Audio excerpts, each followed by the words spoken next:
देखी जो घर की गुर्बत तो चुपके से मर गई। एक बेटी अपने बाप पर एहसान कर गई।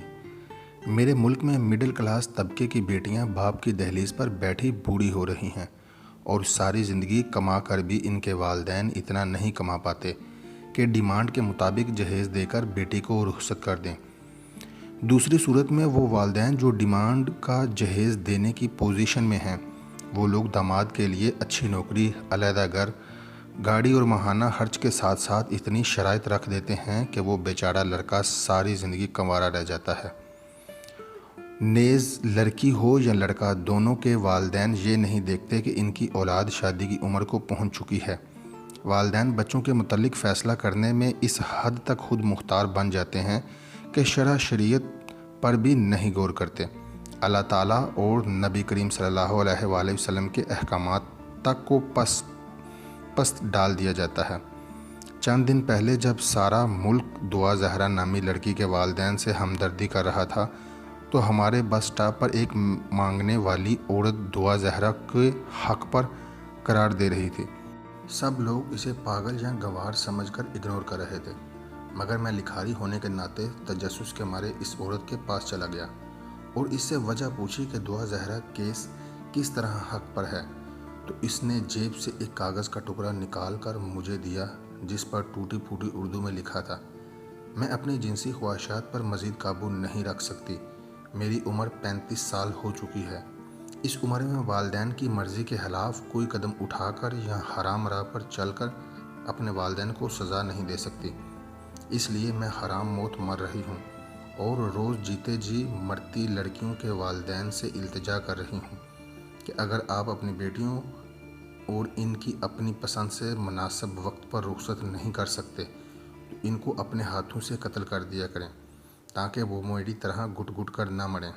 न जाने वो लड़की कितनी गैरतमंद होगी जो नफ्स की ख्वाहिश को पूरा करने के लिए हराम राह पर ना चली, ताकि इसके वालिदैन की इज़्ज़त पर हर्फ ना आए, मगर हराम मौत को गले लगा लिया। अभी मैं इन्हीं ख्यालों में गुम था कि इसने मांगने वाली औरत की आवाज़ ने मेरा सकूत तोड़ा और बताया कि मेरी एक बेटी थी जो घर गृहस्थी का सारा काम जानती थी। हमारे करीब के रिश्तेदार ने हमसे बेटी का रिश्ता मांगा, मगर मेरे शोहर ने दामाद के लिए ऐसी कड़ी शराइत रख दी जिन पर करीबी रिश्तेदारों में से कोई भी पूरा नहीं उतरता था। इसलिए फैमिली से बाहर लोग आने लगे। तकरीबन 3 साल तक ये सिलसिला चलता रहा। 3 सालों में किसी को हम पसंद नहीं आते थे और कोई भी हमें पसंद नहीं आता था, यहाँ तक कि मेरी बेटी की उम्र 26 साल हो गई जब एक जगह बात तय पा गई। 3 माह बाद मंगनी हो गई तो बाद में लड़के वालों की तरफ से जहेज़ की डिमांड की गई।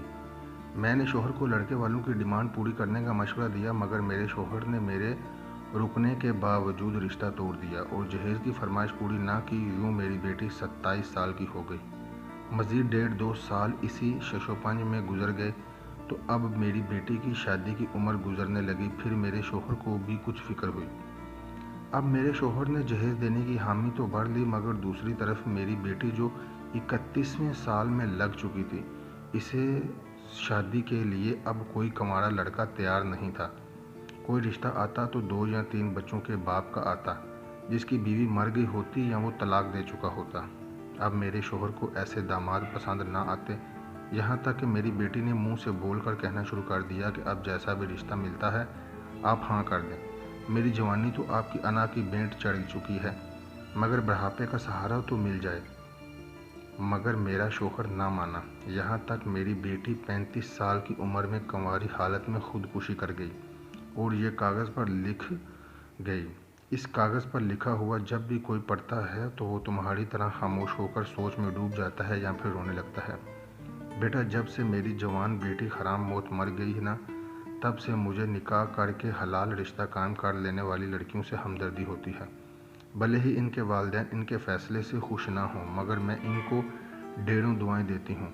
मैं शुक्र करती हूँ कि इन्होंने निकाह कर लिया। मेरी बेटी की तरह नफ्स की ख्वाहिश को दबाते दबाते मर नहीं गई। माँ जी की बातें सुनकर मैं भी रो पड़ा और इनसे आंसू छुपा कर चल दिया, मगर आज इस मौजू पर मैंने कलम उठाया है और मैं अपनी तहरीर में वालिदैन को नसीहत करना चाहूँगा कि अगर आप खुद बच्चों का निकाह करके इन्हें रुखसत नहीं कर सकते تو پھر انہیں ان کی پسند کا نکاح کرنے کی اجازت دی جائے۔ اور آخر میں فرمان صلی اللہ علیہ وآلہ وسلم چاہوں گا، اے جوانوں، تم میں سے جو شخص گھر بسانے کی استطاعت رکھتا ہو وہ شادی کر لے، کیونکہ نکاح سے نظر نہیں بہکتی اور شرمگاہ محفوظ رہتی ہے۔ اور جو شخص نکاح کی استطاعت نہ رکھتا ہو تو وہ روزے رکھے، کیونکہ روزے اس کی شہوت کو کم کر دیتے ہیں۔ جبکہ ایک دوسری جگہ پر نکاح کو نصف ایمان بھی کہا گیا ہے۔ میری والدین سے التجا ہے کہ خدارا اپنی اولاد کے لیے نکاح میں آسانی پیدا کریں، نہ کہ ان کی راہ میں رکاوٹ بن کر۔ کوئی میری تحریر کو سمجھ لے تو اس کا شکر گزار رہوں گا، اگر کوئی نہ سمجھے یا میرے الفاظ سے اس کو دکھ پہنچا ہو تو اس سے معافی کا طلبگار رہوں گا۔